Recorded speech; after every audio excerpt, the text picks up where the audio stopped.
execution. There were names of pro-Soviet journalists with whom I was personally friendly. Pro-Soviet? Yes. They were idealistically minded leftists who made several visits to USSR, and yet the KGB decided that come revolution or drastic changes in political structure of India, they will have to go. Why is that? Because they know too much. Simply because, you see, the useful idiots, the leftists who are idealistically believing in the beauty of Soviet socialist or communist or whatever system, when they get disillusioned, they become the worst enemies. That's why my KGB instructors specifically made a point, never bother with leftists. Forget about these political prostitutes. Aim higher. This was my instruction. Try to get into large circulation, established conservative media. Rich, filthy rich movie makers, intellectuals, so-called academic circles. Cynical, egocentric people who can look into your eyes with angelic expression and tell you a lie. These are the most recruitable people, people who lack moral principles, who are either too greedy or too suffer from self-importance. They feel that they matter a lot. These are the people who KGB wanted very much to recruit. But to eliminate the others, to execute the others, don't they serve some purpose? Wouldn't they be the ones they rely on? They serve purpose only at the stage of destabilization of a nation. For example, your leftists in United States, all these professors and all these beautiful civil rights defenders, they are instrumental in the process of the subversion only to destabilize the nation. When their job is completed, they are not needed anymore. They know too much. Some of them, when they get disillusioned, when they see that Marxist-Leninists come to power, obviously they get offended. They think that they will come to power. That will never happen, of course. They will be lined up against the wall and shot.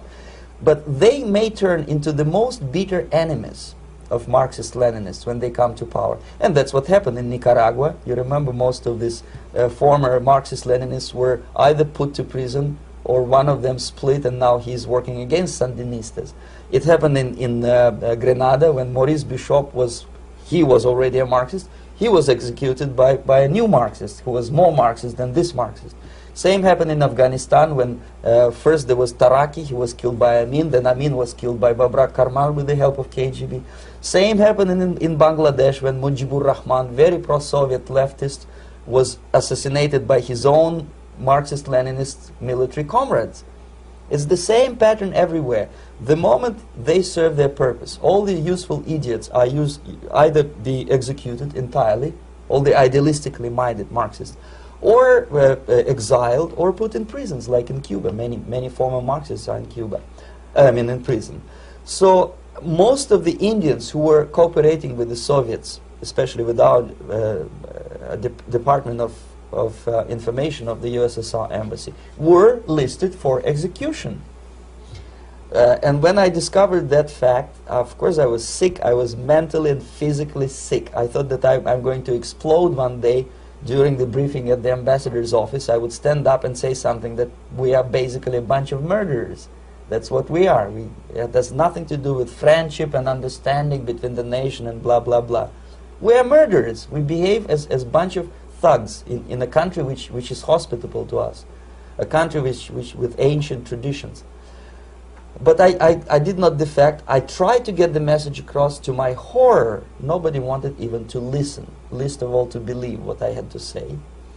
And I tried all kinds of tricks. I would leak information through letters or lost documents or something like that. And still I got no message. The message was not published, even in the conservative mass media of India.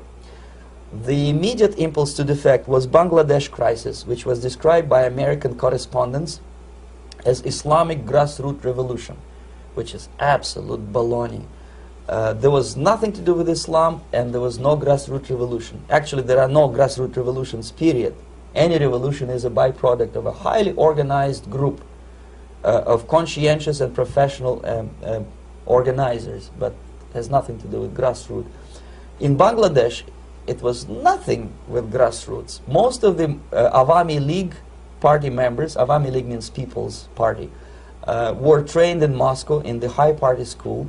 Most of the Mukti Fauj leaders, Mukti Fauj in Bengali means People's Army, same as SWAPO and all kind of liberation armies all over the world, the same bunch of useful idiots. They were trained at Lumumba University and various centers of the KGB in Simferopol, in Crimea, and in Tashkent. So when I saw that Indian territory is being used as a the KGB was even curious about this gentleman. It may look innocent. Maharishi Mahesh Yogi, a great spiritual leader, or maybe a great charlatan and crook, depending on from which side you are looking at him. Beatles were trained at his ashram in Hardwar in India how to meditate. Mia Farrow and other useful idiots from Hollywood visited his school, and they returned back to United States absolutely zonked out of their minds with marijuana, hashish, and crazy ideas of meditation. To meditate, in other words, to isolate oneself from the current social and political issues of your own country. To get into your own bubble, to forget about troubles of the world. Obviously, KGB was very fascinated with such a beautiful school, such a brainwashing center for stupid Americans. I was dispatched by the KGB to check what kind of VIP Americans attend this school. That's you on the left. Yes, I'm on the left. I was trying to get enrolled in that school. Unfortunately, the Maharishi Mahesh Yogi asked too much. He wanted $500 American for enrollment. But my function was not actually to get enrolled in the school. My function was to discover what kind of people from United States attend this school. And we discovered that yes, there are some influential members of family, public opinion makers of United States who come back with the crazy stories about Indian philosophy. Indians themselves look upon them as idiots, useful idiots. To say nothing about KGB, who looked at them as extremely naive, misguided people. Obviously, a VIP, say a wife of a congressman, or a prominent Hollywood personality, after being trained in that school, is much more instrumental in the hands of manipulators of public opinion and KGB than a normal person who understands, who looks through this type of fake religious training. Why would they be more susceptible to manipulation? I just mentioned that because, you see, a person who is too much involved in introspective meditation. You see, if you carefully look what Maharishi Mahesh Yogi is teaching to Americans, is that most of the problems, most of the burning issues of today can be solved simply by meditating. Don't rock the boat. Don't get involved. Just sit down, look at your navel, and meditate. And the things, due to some strange logic, due to cosmic vibration, will settle down by themselves. This is exactly what the KGB and Marxist-Leninist propaganda wants from Americans, to distract their opinion, attention, and mental energy from real issues of the United States into a non-issues, into a non-world, non-existent harmony. Obviously, it's more beneficial for the Soviet aggressors to have a bunch of duped Americans than Americans who are self-conscious, healthy, physically fit, and alert to the reality. Maharishi Mahesh Yogi obviously is not on the payroll of the KGB. But whether he knows it or not, he contributes greatly to demoralization of American society. And he's not the only one. There are hundreds of those gurus who come to your country to capitalize on naivete and stupidity of Americans. It's a fashion. It's a fashion to meditate. It's a fashion not to be involved. So obviously, you can see that if KGB were that curious, if they paid my trip to Hardwar, if they assigned me to that strange job, obviously they were very much fascinated. They were convinced that that type of brainwashing is very efficient and instrumental in demoralization of the United States. Well, you spoke several times before about ideological subversion. That is a phrase that I'm afraid some Americans don't fully understand. When the Soviets use the phrase ideological subversion, what do they mean by it? Ideological subversion is the process which is legitimate, overt, and open. You can see it with your own eyes. All you have to do, all American mass media has to do, is to unplug their bananas from their ears, open up their eyes, and they can see it. There is no mystery. There is nothing to do with espionage. I know that espionage, intelligence gathering, looks more romantic. It sells more deodorants through the advertising, probably. That's why your Hollywood producers are so crazy about James Bond type of thrillers. But in reality, the main emphasis of the KGB is not in the area of intelligence at all. According to my opinion and opinion of many defectors of my caliber, only about 15% of time, money, and manpower is spent on espionage as such. The other 85% is a slow process which we call either ideological subversion or active measures, активные мероприятия in the language of the KGB, or psychological warfare. What it basically means is to change the perception of reality of every American to such an extent that despite of the abundance of information, no one is able to come to sensible conclusions in the interests of defending themselves, their families, their community, and their country.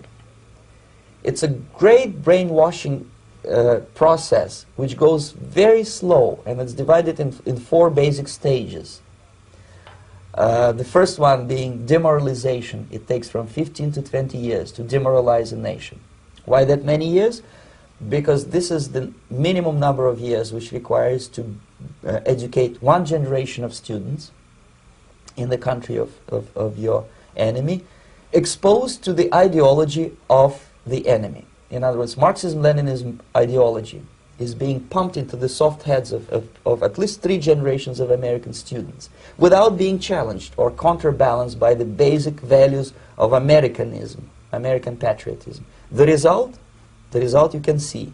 Most of the people who graduated in the 60s, dropouts or half-baked intellectuals, are now occupying the positions of power in the government, civil service, business, mass media, educational system.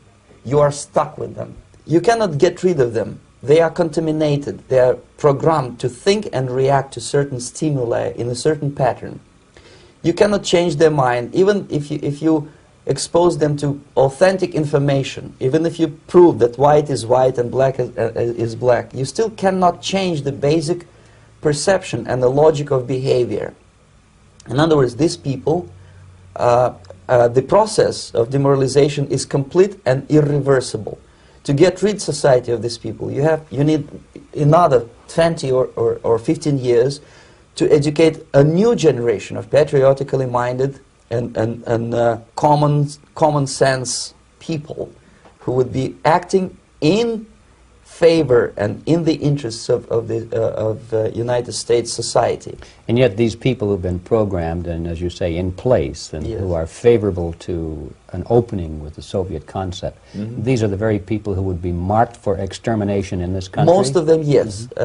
Simply because the psychological shock when they will see in future what the beautiful society of equality and social justice means in practice, obviously they will revolt. They will be very unhappy, frustrated people, and the Marxist-Leninist regime does not tolerate these people. They will join the links of dissenters, dissidents. Unlike in present United States, there will be no place for dissent in future Marxist-Leninist America. Here you can get popular like Daniel Ellsberg and filthy rich like Jane Fonda for being dissident, for criticizing your Pentagon. In future, these people will be simply squashed like cockroaches. Nobody is going to pay them nothing for their beautiful, noble ideas of equality. And it takes only from 2 to 5 years to destabilize a nation. What matters is essentials: economy, foreign relations, defense systems.